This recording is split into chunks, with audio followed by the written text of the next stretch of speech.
Bonjour, Laurence Bénissant, présidente d'Idées d'Experts, une société implantée en Normandie, à Évreux.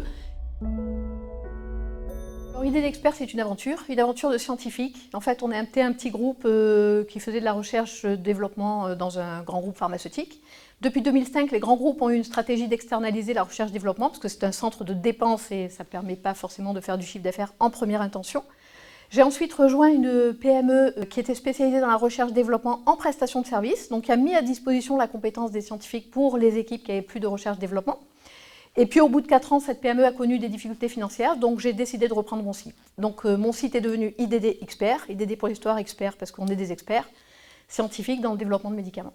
Pour la reprise d'Idées d'Experts, en fait, il fallait, de façon très cartésienne, avoir 500 000 euros, 300 000 euros pour le tribunal, 200 000 euros pour le fonds de roulement pour pouvoir avoir une entreprise pérenne. Donc partant de là, il y avait plusieurs options. Un prêt bancaire, pas crédible, on venait de sortir d'une liquidation.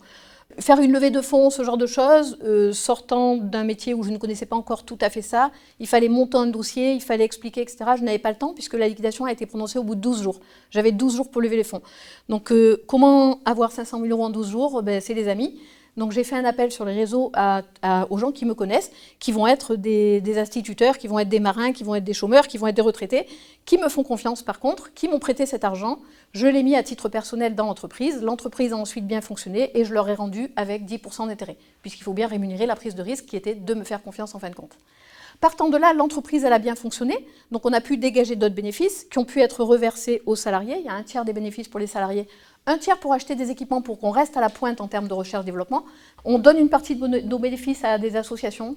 Partant de là, la boucle était lancée, on a pu acquérir de nouveaux équipements, on a pu faire de nouveaux investissements, donc on a pu attirer des nouveaux clients avec des expertises un peu plus complexes et on a pu développer notre portefeuille. Alors nos clients sont les 5000 anciens recherche-développement du grand groupe qui a licencié en Europe, donc mon réseau et le réseau de mes collègues. Et puis ensuite, c'est le bouche à oreille, c'est-à-dire qu'aujourd'hui, Idées d'Experts n'a pas de site internet, pas encore. Par contre, quand j'ai un nouveau client qui vient d'Argentine ou des États-Unis et qui me demande pourquoi je vous choisirais vous plutôt qu'un autre, j'ai dit, vous m'avez trouvé comment? Réputation, pas de site internet, voilà.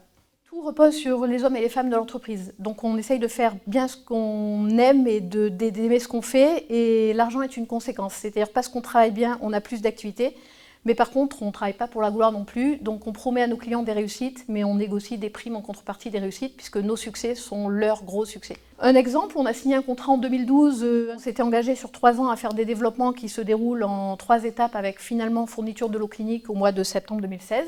Et parce qu'on a réussi notre étape de septembre 2016 qu'on avait prévue en 2012, on a eu par exemple une prime de 500 000 euros pour travaux délivrés en temps et heure. Le prochain projet, c'est une extension des zones de fabrication, dans lequel j'aurai 3 salles de fabrication. C'est un projet environ à 2 millions d'euros, investissement qu'Idées d'Experts peut se permettre aujourd'hui, et qui va susciter de l'emploi en fonction des projets qu'on rentrera. Donc la question est, est-ce qu'on va partir plutôt vers des anticancéreux, plutôt vers des fabrications de lots commerciaux, plutôt, voilà. Donc il y a toute une réflexion avec l'agence du médicament, avec les compétences de l'équipe, qui vont permettre cet agrandissement, ces recrutements, et puis derrière un développement qui va nous permettre une rémanence financière qui pérennisera l'entreprise.